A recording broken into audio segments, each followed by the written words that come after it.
नमस्कार दोस्तों। आज हम आपके साथ जिस विषय को लेकर आए हैं वो है ध्यान में होने वाली रुकावटें। क्या रुकावटें आती हैं जब हम ध्यान करने बैठते हैं? कई बार वो रुकावटें शारीरिक स्तर पर आती हैं, कई बार मानसिक स्तर पर होती हैं, कई बार उससे भी गहरी होती हैं। तो ये सारी बातें, ये सारी चीजें हम आज के इस वीडियो में जानेंगे कि ध्यान के दौरान क्या क्या रुकावटें आती हैं, क्या क्या बाधाएं आती हैं कहना चाहिए। तो उनके बारे में आज हम आपसे ये वीडियो साझा करेंगे।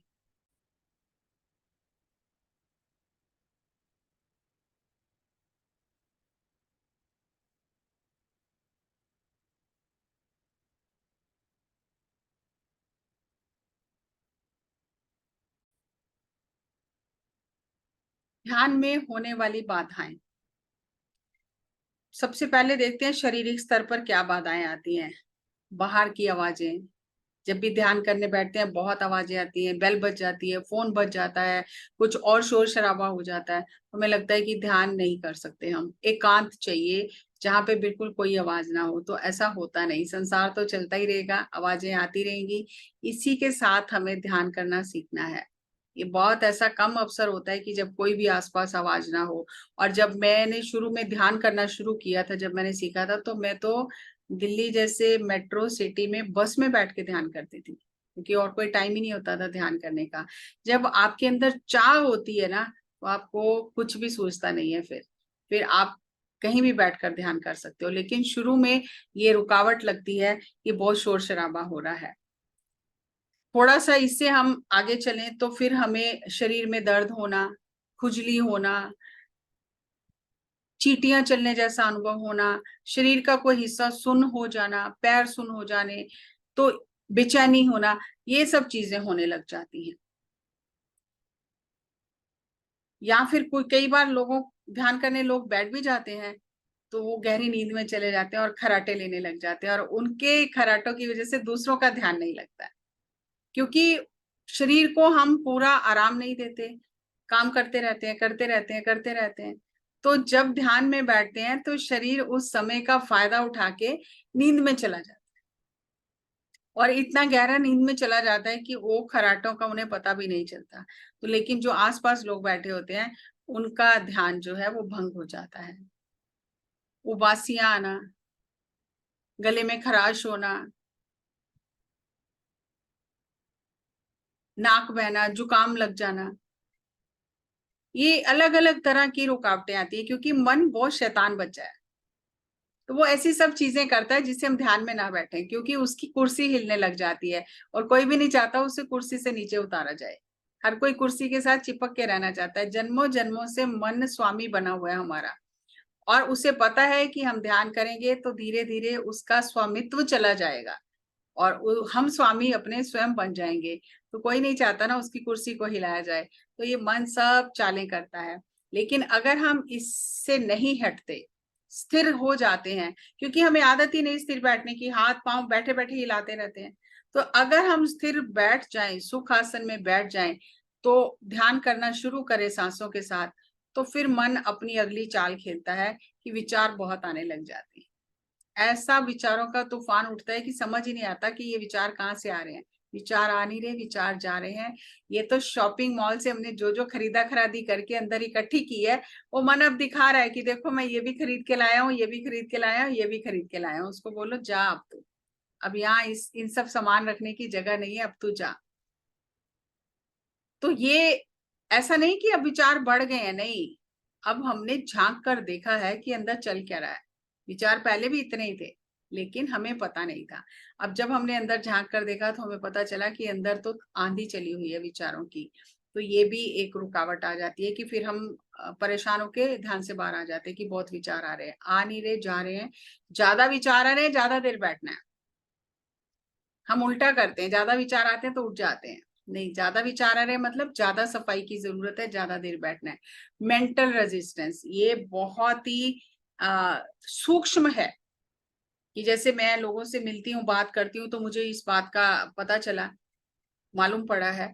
मेरी भी थी रेजिस्टेंस कि हमारे धर्म में तो ध्यान है ही नहीं, हमें तो ध्यान बताया ही नहीं गया। नाम जपो, सिमरन करो, बानी पढ़ो, यही बताया गया, ध्यान है ही नहीं। तो ये तो बुद्ध का है ध्यान।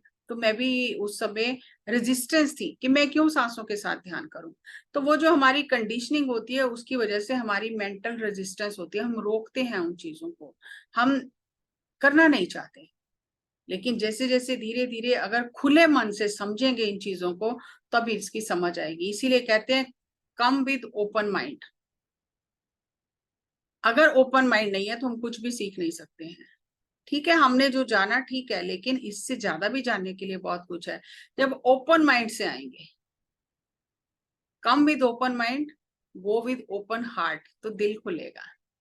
हमने तो सब बंद करके दरवाजे, जो बंद नहीं करने चाहिए वो बंद करके रखे हैं, और जो खोलने चाहिए वो, जो बंद करने चाहिए वो खोल के रखे हैं, और जो खोल के रखने चाहिए वो बंद करके रखे हैं।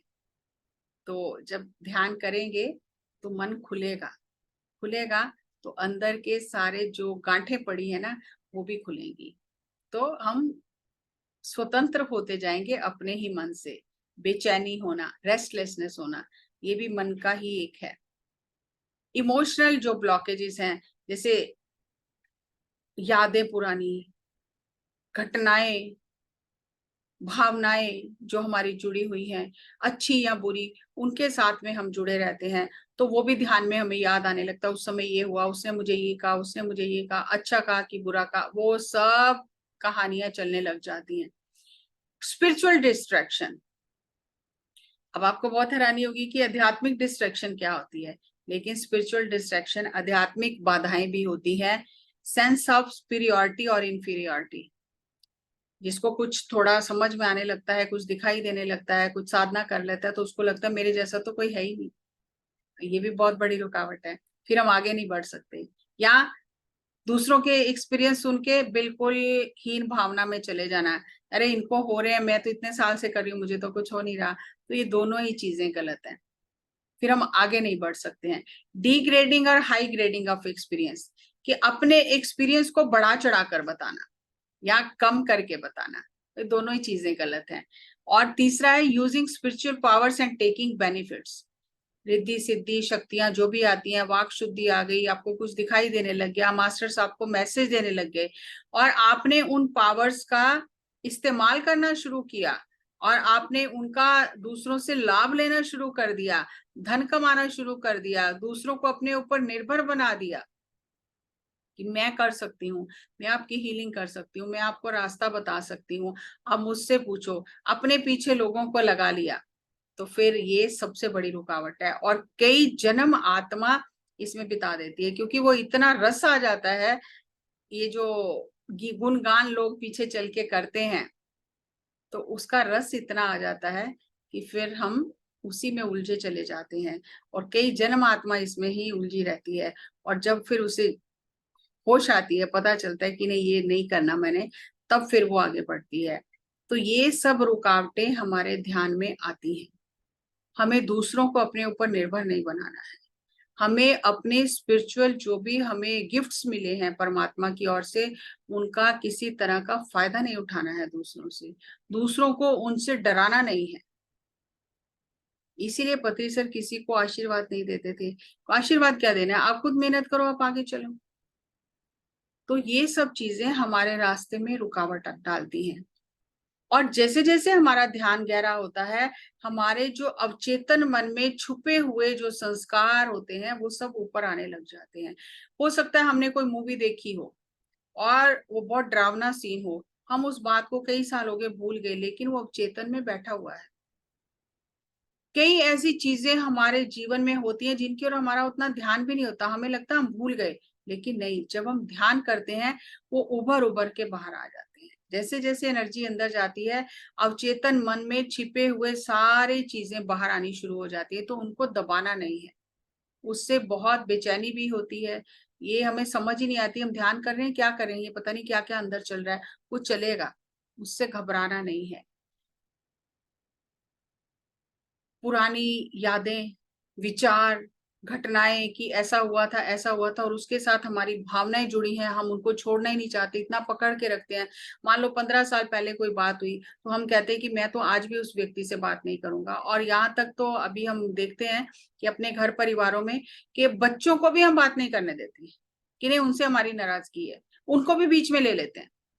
नहीं, ये जितनी गहरी भावनाएं हमारी उस घटना से, उस विचार से, उस यादों से जुड़ी होती हैं, उतना उनको छोड़ना मुश्किल हो जाता है, लेट गो करना मुश्किल हो जाता है। वो बार बार ध्यान में फिर वो चीजें याद आती हैं। कुछ ऐसी भावनाएं होती हैं जो तो आती जाती हैं, जैसे उड़ती उड़ती आती हैं और चली जाती हैं, जिनको कहते हैं हम फ्लोटिंग, फ्री फ्लोटिंग एंजाइटी। जैसे बेचैनी हो गई, घबराहट हो गई, डर हो गया, उदासी हो गई, आती हैं चली जाती हैं। लेकिन जिनके साथ हमारी भावनाएं जुड़ी हुई हैं वो नहीं जाती हैं जल्दी से। जैसे मान लो कि मेरी किसी से बहुत प्यार है और उन्होंने मुझे अपने पार्टी में घर पे बुलाया और मैं गिफ्ट लेके अच्छे से गई, एंजॉय कर रही हूँ। अब मैं एंजॉय कर रही हूँ, मस्ती कर रही हूँ वहां पर, लेकिन कहीं से मेरे कान में ये बात पड़ गई कि हमने तो बहुत महंगा गिफ्ट दिया था, बहुत हल्का सा गिफ्ट लेकर आए हैं ये, बस अब मैं एंजॉय नहीं कर सकती। अब वो मेरी भावना वहां पर जुड़ गई, वही सब कुछ है, लेकिन मैं एंजॉय नहीं कर सकती। मुझे ये फील होगा कि मुझे अपमानित किया गया है। चाहे मुझे मुंह पर उन्होंने कुछ नहीं कहा, लेकिन मेरी कानों में बात पड़ गई। तो अब मैं मजा नहीं ले सकती उस पार्टी का, क्योंकि उसके साथ मेरी भावनाएं जुड़ गई हैं। और जब ये भावनाएं जुड़ जाती हैं तो फिर हम सालों साल इनको पकड़े रखते हैं। तो इसलिए जब ध्यान करते हैं ये सारी चीजें उभर उभर कर सामने आती हैं। अब हमें क्या करना है, भावनाओं से एक दूरी बनानी है। जैसे भावनाओं से दूरी कैसे बनाएं? जैसे हम कहते हैं कि मैं बहुत गुस्सा हूं, तो मैं और गुस्सा एक हो गए। मैं बहुत गुस्सा हूं, नहीं, मुझे गुस्सा आ रहा है, आ रहा है तो चला जाएगा। तो जब हम भावनाओं से दूरी बनाने लगेंगे तो अपने आप ही उनकी ताकत कम हो जाएगी। जब हम उनसे अपनी पहचान बना लेते हैं तो उनकी ताकत बढ़ जाती है। हम ही उन्हें एनर्जी दे रहे हैं बार बार याद करके। जैसे मान लो कि कोई पौधा है, आप अगर रोज उसे पानी दे रहे हो तो वो तो बढ़ेगा ही, लेकिन आपको वो चाहिए नहीं, तो आपने उसको पानी देना बंद कर दिया, वो सूख जाएगा, खत्म हो जाएगा। लेकिन हम वो कड़वी भावनाओं को, यादों को बार बार पानी देते हैं, बार बार याद करते हैं, तो वो पीछा नहीं छोड़ती हैं। तो ध्यान में फिर वो बार बार सामने आती है। तो उनको ऐसा दबाना नहीं है, उनके साथ काम करना है।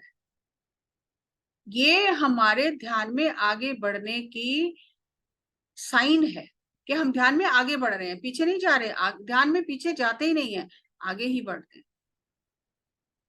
तो ये एक चिन्ह है, निशानी है कि ध्यान में हम आगे बढ़ रहे हैं। हमारे अंदर अवचेतन मन की डीप क्लीनिंग हो रही है, गहन सफाई हो रही है। आत्मचिंतन करते रहना है। एक जो जोसेफ गोल्डस्टाइन है, उन्होंने कहा है कि it is not what we are feeling, हम कैसा महसूस करें ये इतना इम्पोर्टेंट नहीं है। इम्पोर्टेंट क्या है, उसके साथ हमने क्या भावनाएं जोड़ ली है।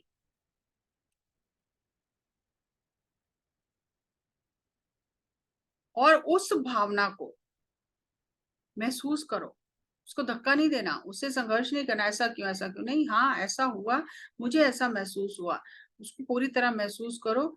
और फिर वो धीरे धीरे अपने आप चली जाएगी। उसमें उलझना नहीं है, उससे दूरी बना के देखना है कि अगर ऐसा नहीं होता तो क्या मैं ये सीखती जो मैंने यहाँ सीखा है? नहीं। उस घटना ने मुझे क्या सिखाया, उस व्यक्ति ने मुझे क्या सिखाया, वो मेरे जीवन में मुझे क्या सिखाने आया था। जब हम थोड़ा दूरी बनाकर उससे, उस चीज को समझना शुरू करेंगे तो हमारा जुड़ाव कम हो जाएगा उससे, और धीरे धीरे उसकी पावर कम हो जाएगी। और उस मेमोरी के साथ, उस याद के साथ जो हमारी भावना जुड़ी हुई है, उसको जब हम अलग कर लेंगे तो ध्यान करते करते वो अपने आप अपनी पावर को लूज कर जाएगी और फिर वो हमें याद आना बंद हो जाएगा। और सिर्फ हमें अपना ध्यान अपनी सांसों पर रखना है। और ये जो भावनाएं जुड़ी होती है हमारी कुछ घटनाओं से, कुछ जिंदगी के वाक्यों से, इनसे बाहर निकलना उतना आसान नहीं होता, क्योंकि उसके साथ बहुत गहरी भावनाएं जुड़ी होती हैं। हर्ट जुड़ा होता है कि हमें अपमानित किया गया, ईर्ष्या, द्वेष, ये सब भावनाएं जुड़ी होती हैं उसके साथ। तो उनके लिए समय चाहिए, उनसे बाहर आने के लिए।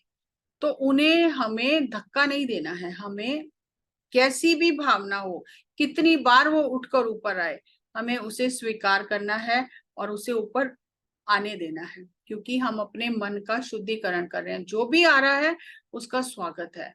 वो जा रहा है, आ नहीं रहा असल में जा रहा है। उसने जगह घेरी हुई है अंदर, अब वो बाहर जा रहा है, इसलिए वो बार बार सामने आ रहा है।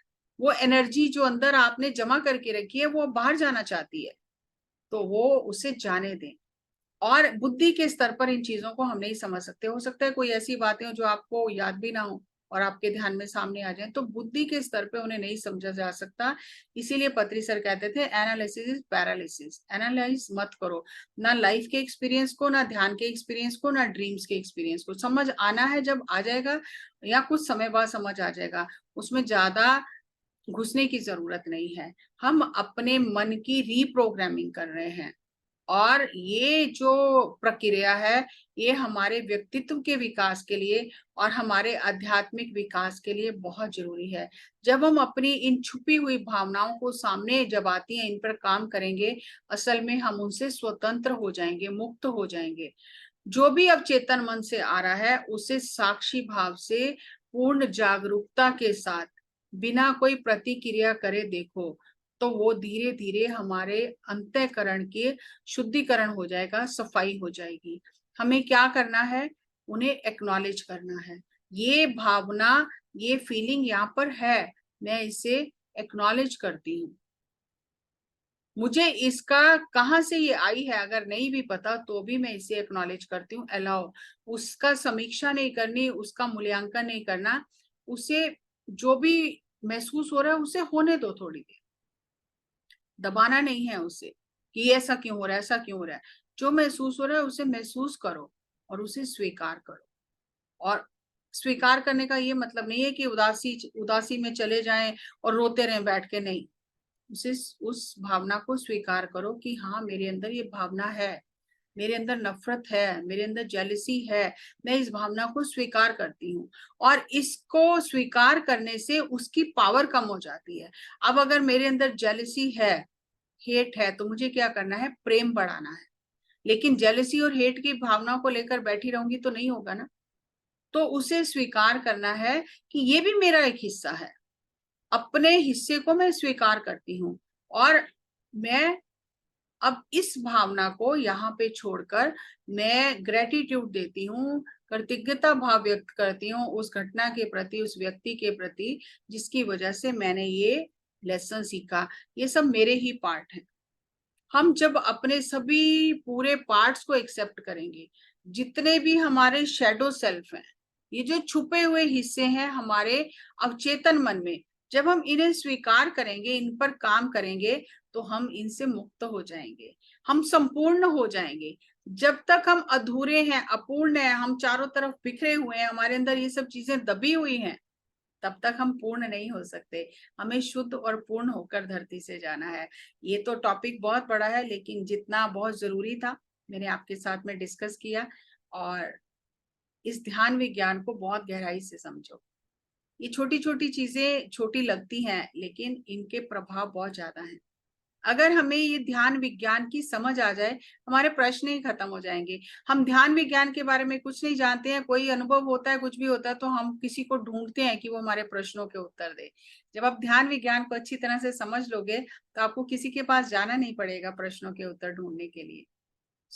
इसे और अपने मित्रों के साथ, रिश्तेदारों के साथ शेयर करें, गहराई से समझें, ध्यान करें, दूसरों को ध्यान सिखाएं और इन चीजों को अपने जीवन में उतारें।